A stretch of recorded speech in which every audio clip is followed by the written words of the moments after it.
Baik, saya ulangi ya. Jadi, eee, untuk merubah dari, nilai temperatur yang didapatkan dari misalkan dari, itu tadi kontrolnya, kontrol ada pengukur suhu yang nilainya adalah misalkan kan tidak mungkin nilainya, bisa mengatakan, "Oh itu dingin, itu tidak dingin, oh ini hangat, itu tidak hangat." Biasanya suhu itu adalah dalam bentuk derajat Celcius.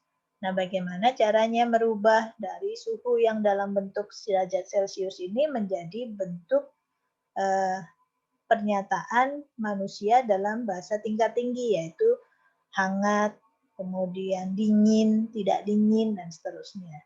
Nah, itu dibutuhkan yang namanya eh, fungsi keanggotaan. Nah, fungsi keanggotaan fasi, saya ulangi lagi, untuk bagian X-nya, sumbu X-nya itu adalah merupakan variabel dari ukuran tadi. Jadi kalau misalkan suhu ya berarti dia nilai variabel suhu. Tapi misalkan kecepatan ya berarti dia nilai variabel kecepatan. Kalau misalkan berat ya berarti dia nilai berat, umur dan sebagainya. Jadi sumbu X-nya ini sesuai dengan inputnya. Ya. Sedangkan untuk sumbu Y-nya, jadi untuk sumbu Y-nya, ini adalah mewakili derajat keanggotaannya. Derajat keanggotaan fasi itu antara 0 sampai dengan 1. Dan di sini akan terdiri dari beberapa fungsi keanggotaan sesuai dengan bentuk yang saya jelaskan sebelumnya, bahwa ada bentuk segitiga, ada bentuk linier naik, ada bentuk linier turun. Di mana fungsi-fungsi yang digambarkan dalam fungsi keanggotaan ini sesuai dengan pembagian dari istilah bahasa manusia tadi. Apakah suhu itu dibagi menjadi 5 seperti ini misalkan. Ada cold, ada cool, ada pleasant, ada warm, ada hot. Maka di sini juga akan ada 5 fungsi keanggotaan untuk cold, untuk cool, untuk pleasant, untuk warm, untuk hot. Di mana nilai ring ya, ring nilai dari cold itu ditentukan di sini misalkan antara 0 sampai dengan 10, untuk cool itu antara 0 sampai dengan 20, lalu untuk pleasant itu antara 10 sampai dengan 20, warm itu antara 15 sampai dengan 25, kemudian hot itu antara 25 sampai 30 derajat Celcius. Nah, maka kalau misalkan ada suhu dalam ruangan itu terukur 20 derajat Celcius seperti yang saya katakan tadi. Nah, di sini posisi dari 20 derajat Celcius itu kan di sini. Maka apakah 20 derajat Celcius ini termasuk cool, termasuk cold, atau termasuk pleasant, atau termasuk warm, itu adalah dengan melihat titik ini dia di Y-nya ini kan X-nya ya, Y-nya itu ikut kemana? Kena ke fungsi mana? Gitu. Nah, kalau dilihat di sini, dia kena di fungsi warm. Ya. Jadi, artinya 20 derajat Celcius ini itu adalah kondisi yang warm atau hangat dengan tingkat keyakinan ya ini. Dia tingkat keyakinannya adalah 1 misalkan. Artinya dia memang dia menjadi anggota WAM itu dengan tingkat keyakinannya adalah 1. Atau derajat keanggotaan WAM-nya itu adalah 1. Nah, kita juga bisa mengatakan bahwa nilai 20 derajat ini juga menjadi anggota pleasant, tapi derajatnya adalah 0. Seperti itu. Dia juga menjadi anggota cool, tapi dengan derajat 0. Dia juga menjadi anggota cold, tapi derajatnya adalah 0. Dia juga menjadi anggota hot, derajatnya adalah 0. Jadi seperti itu. Ini konsepnya ya. Jadi setelah kita tentukan nilai setiap variabel di sini, kemudian kita bisa menghitung, maka kalau misalkan suhu ruangan itu adalah 16 derajat Celcius, maka di sini kita harus menghitung nilai derajat keanggotaan untuk setiap temperatur itu tadi yang ada di sini. Kalau 16, berarti 16 di mana? 16 di sini misalkan ya. Nah, ini bisa kena, kalau kita lihat, dia kena di fungsi cool, dia juga kena di fungsi warm, juga kena di fungsi pleasant. Nah, bagaimana menghitungnya nanti kalian lihat di penjelasan saya video sebelumnya ya. Jadi cara menghitungnya. Jadi di sini kalau kita lihat untuk rule yang pertama, jika temperatur itu adalah cold, maka derajat keanggotaan untuk X16 di cold, jadi kita lihat cold-nya di sini, cold ini kan ini, ya. Sedangkan nilai 16 itu ada di sini, maka dia derajat keanggotaan di cold itu sama dengan 0. Ya kan tidak kena di sini ya. Kalau kena pun di sini kenanya dia dengan derajat keanggotaannya adalah 0. Ya. Maka certainty factor, tingkat keyakinan bahwa ya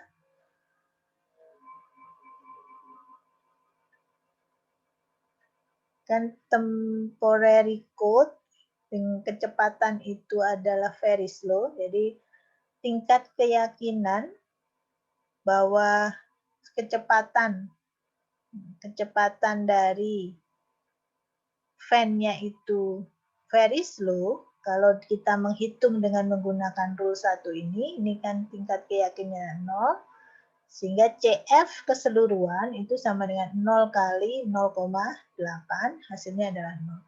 Maka tingkat keyakinan atau certainty factor yang mengatakan bahwa jika suhu adalah 16 derajat, maka kecepatan fan itu akan sangat pelan, itu tingkat keyakinannya adalah 0. Seperti itu cara bacanya. Ya. Nah, maka dengan cara yang sama, kalau kita lihat di rule yang kedua, untuk temporary cool, ya, rule yang kedua, if temporary is cool then speed slow. Nah, berapa tingkat keyakinannya? Pertama kita harus dapatkan terlebih dahulu derajat keanggotaan untuk temporary cool. Jadi temporary cool di sini 16, itu adalah ini. Ini cara ngitungnya, nanti sambil diperhatikan lagi rumus yang saya jelaskan di video sebelumnya ya. Jadi di sini adalah cara ngitungnya, karena di sini garisnya adalah garis turun, linear turun, ya. Itu sama dengan 20 dikurangi 16 dibagi dengan 20 dikurangi 10. 10-nya itu adalah batas dari garis yang turun ini. Nah, jadi batas dari garis yang turun ini adalah 20 dan 10. Jadi 20 dikurangi 10. 20 dikurangi 16 dibagi dengan 20 dikurangi 10. Yang perlu kalian perhatikan bahwa tingkat keyakinan tidak mungkin lebih dari 1. Jadi kalau lebih dari 1 pasti salah hitungnya. Nah, jadi ini sehingga didapatkan bahwa derajat keanggotaan untuk temporary cool itu adalah 0,4.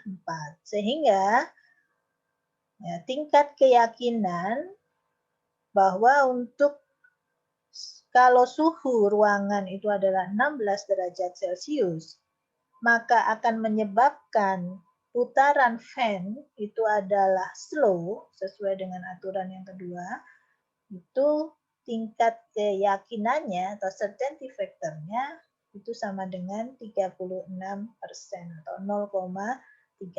Dari mana itu? Itu dari derajat keanggotaan untuk temporary cool dikalikan dengan CF dari rule yang kedua. Sehingga totalnya adalah 0,36. Nah, seperti itu. Dengan cara yang sama juga kita bisa hitung untuk yang rule 3, ternyata di sini lebih tinggi yaitu 0,56. Rule 4 itu adalah 0,16, sedangkan rule 5 dia 0 karena derajat keanggotaan untuk hotnya itu adalah 0. Ya. Jadi, nah ini tadi kesimpulannya yang sama seperti yang saya sebutkan, kalau suhu ruangan itu adalah 16 derajat, maka AC akan mencapai kecepatan slow atau AC-nya itu akan fan-nya itu akan bergerak dengan slow, itu tingkat keyakinannya adalah 36%, sedangkan kalau dia akan kecepatan medium itu adalah 56% dan fast itu adalah 16%. Jadi seperti itu. Nah, kalau berdasarkan tingkat yang paling tinggi, maka keyakinan bisa kita memberikan kesimpulan bagaimana cara menghitung untuk ini kan tadi dia single premise istilahnya ya, dalam satu rule itu hanya ada satu premis. Jadi ini ya, temporary is cool, temporary is pleasant, temperature is warm, nah seperti itu. Nah ini dia hanya satu. Nah bagaimana kalau rule-nya itu mengandung premis yang banyak? Nah kalau mengandung premis yang banyak inilah yang kita akan menerapkan aturan dalam operasi fasi. Jadi contohnya misalkan ada rule seperti ini, jadi if the season is autumn, kemudian sky is cloudy, the forecast is drizzle. Ya, jadi ada 3 di sini. Jadi ada 3 premis di bagian antecedent. Jadi kan kalau di rule itu kan ada X, ada Y. Nah yang bagian antecedent ini ada 3. Ya, ada 3 premis. Nah, masing-masing dia pasti akan mempunyai derajat keanggotaan sendiri-sendiri yang harus kita hitung. Nah, kalau dia punya 3 seperti ini, maka biasanya dalam bentuk sistem pakar berbasis fasi itu juga ada, kalau memang dirubah menjadi bentuk seperti ini juga nanti akan ada 3. Ada 3 fungsi keanggotaan untuk masing-masing premisnya. Ini hanya di sini saya tidak berikan contoh dalam bentuk fungsi keanggotaan. Kita asumsikan bahwa derajat keanggotaannya sudah diketahui ya, derajat keanggotaannya seperti ini. Ini nanti caranya ngitungnya sama seperti yang single premise tadi ya. Hanya di sini saya hanya menunjukkan cara menghitung untuk faktor keyakinan atau certainty factor-nya di akhir seperti apa. Ya. Jadi 3 premis ini, kemudian certainty factor untuk rule-nya itu misalkan adalah 0,8, maka certainty factor keseluruhan, jadi dari nilai di sini, ini kita hitung dulu karena di sini nilainya ada operatornya adalah N. Jadi kalau operatornya N, operasinya adalah minimum. Ya, minimum. Jadi artinya kita mencari nilai paling minimum antara 0,3, 0,4, dan 0,6. Baru hasilnya inilah yang kita kalikan dengan nilai certainty factor dari rule-nya. Jadi seperti itu. Di 0,24. Ya. Ini. Nah, kalau campur-campur gimana, Bu? Sama saja. Jadi misalkan di sini all. Maka yang pertama di sini dicari minimumnya dulu. Berarti kan di sini nilai minimumnya adalah 0,3. Baru kemudian OR itu berarti dicari nilai maksimum. Baru kemudian dioperasikan antara 0,3 dengan 0,6. Nilai yang paling maksimum yang mana. Ya, berarti hasilnya adalah 0,6. Seperti itu.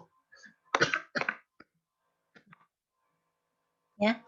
Itu untuk yang multiple premise. Nah, sekarang saya akan memberikan gambaran bagaimana menentukan faktor keyakinan atau confident factor atau certainty factor ya untuk inferensi terhadap beberapa rule. Ya. Jadi sebenarnya untuk proses inferensinya, forward chaining maupun backward chainingnya sama seperti prosedur yang sudah saya jelaskan pada saat menjelaskan sistem pakar. Ya, jadi kita akan memeriksa setiap rule dan kalau rule tersebut bukan merupakan final rule atau rule yang merupakan conclusion atau merupakan rule yang masih rule untuk conclusion awal istilahnya, contohnya adalah seperti ini. Jika X mempunyai rambut, maka dia adalah mamalia, di mana mamalia ini digunakan untuk rule yang lain. Jadi seperti ini dia menggunakan rule mamalia, dan hasilnya pun yang di sini karnivora digunakan oleh rule yang lain. Maka untuk proses inferensinya ini juga harus dihitung satu persatu dan dilakukan sesuai dengan urutan inferensinya. Ya. Jadi untuk melakukan reasoning fasi, jadi sama kita harus menghitung dulu untuk rule pertama. Jadi rule pertama ini misalkan ya di sini bahwa tingkat nilai keanggotaan fasi untuk X mempunyai rambut adalah misalkan 0,3, maka certainty factor untuk rule yang pertama ini itu kita peroleh adalah 0,3 kali 0,9. Jadi hasilnya adalah 0,27. Nah, nilai 0,27 ini akan menjadi nilai dari nilai keanggotaan fasi untuk X is a mammal. Jadi derajat keanggotaan X is a mammal itu tidak perlu lagi dihitung dari misalkan kita dapatkan dari usernya atau dari nilai keanggotaan yang harus kita hitung dari fungsi keanggotaannya, tapi langsung kita dapatkan dari hasil yang ada di sini. Nah, sehingga kita dapatkan bahwa derajat keanggotaan di sini adalah 0,27. Sehingga kalau kita terapkan di rule yang kedua, kita akan dapatkan nilai derajat keanggotaan untuk X mammal itu adalah 0,27. Maka kita tinggal mencari yang derajat keanggotaan untuk X its meat. Nah, misalkan di sini diperoleh 0,2. Karena di sini ada multiple premise dan dihubungkan dengan N, maka kita bisa hitung bahwa untuk yang bagian antecedent ini nilainya adalah sama dengan nilai minimum dari 0,27 dan 0,2. Jadi hasilnya 0,2, sehingga untuk CF dari rule yang kedua itu adalah 0,2 kali 0,8, jadi 0,16. Dan ini karena dia juga digunakan oleh rule lain yaitu rule yang ketiga, maka ini akan menjadi nilai keanggotaan dari X is a carnivore. Ya, jadi nilai keanggotaan dari X is ke carnivore itu adalah 0,16, sehingga kita tinggal mencari nilai keanggotaan untuk yang premis kedua dan premis yang ketiga. Sehingga kalau ini ketiganya sudah kita dapatkan, kita bisa menghitung CF untuk rule yang ketiga itu adalah minimum dari nilai 0,16. Nah, misalkan di sini untuk derajat keanggotaan dari premis yang kedua adalah 0,8 dan derajat keanggotaan untuk premis yang ketiga adalah 0,1, maka di sini nilai yang minimumnya adalah 0,1. Ya, lalu dikalikan dengan CF dari rule yang ketiga. Nah, CF dari rule yang ketiga adalah 0,8 sehingga hasilnya adalah 0,008. Ya, jadi hasilnya adalah seperti ini. Nah, ini artinya apa? Bahwa ya, tingkat keyakinan binatang yang dimaksud itu adalah citah itu adalah sebesar 8%. Nah, kalau berdasarkan nilai keyakinan yang diperoleh dari perhitungan reasoning fasi yang seperti ini. Nah, demikian yang bisa saya sampaikan. Mungkin ada pertanyaan terlebih dahulu.